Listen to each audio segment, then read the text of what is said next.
ಜ್ಞಾನೋಕ್ತಿ 2ನೇ ಅಧ್ಯಾಯ.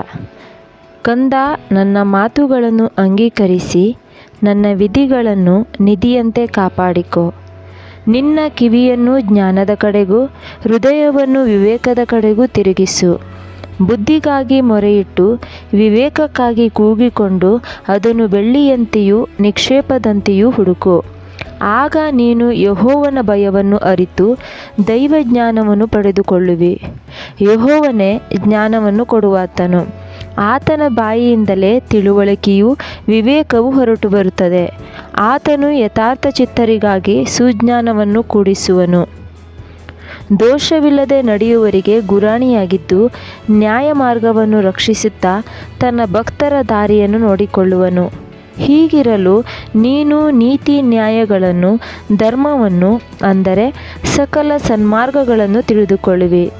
ಜ್ಞಾನವು ನಿನ್ನ ಹೃದಯದೊಳಗೆ ಪ್ರವೇಶಿಸುವುದು, ತಿಳುವಳಿಕೆಯು ನಿನ್ನ ಆತ್ಮಕ್ಕೆ ಅಂದವಾಗಿರುವುದು, ಬುದ್ಧಿಯು ನಿನಗೆ ಕಾವಲಾಗಿರುವುದು, ವಿವೇಕವು ನಿನ್ನನ್ನು ಕಾಪಾಡುವುದು.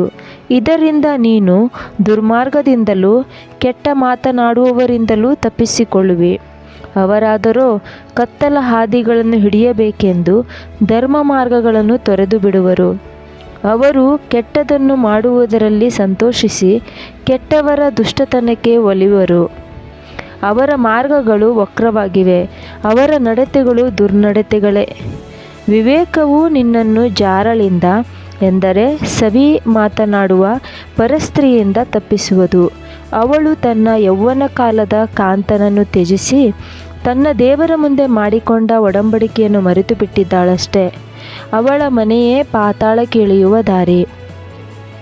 ಅವಳ ಮಾರ್ಗಗಳು ಪ್ರೇತಲೋಕಕ್ಕೆ ಹೋಗುತ್ತವೆ. ಅವಳ ಬಳಿಗೆ ಹೋಗುವರು ಯಾರೂ ಹಿಂದಿರುಗುವುದಿಲ್ಲ. ಅವರಿಗೆ ಜೀವದ ಮಾರ್ಗವು ದೊರೆಯುವುದೇ ಇಲ್ಲ. ಒಳ್ಳೆಯವರ ನಡತೆಯನ್ನು ಅನುಸರಿಸುವಂತೆ ವಿವೇಕವು ನಿನ್ನನ್ನು ಪ್ರೇರಿಸಿ ನೀತಿವಂತರ ಹಾದಿಗಳನ್ನು ಹಿಡಿಯುವ ಹಾಗೆ ಮಾಡುವುದು. ಯಥಾರ್ಥವಂತರು ದೇಶದಲ್ಲಿ ಸ್ವತಂತ್ರರಾಗಿರುವರು, ನಿರ್ದೋಷಿಗಳು ಅದರಲ್ಲಿ ನೆಲೆಯಾಗಿರುವರು.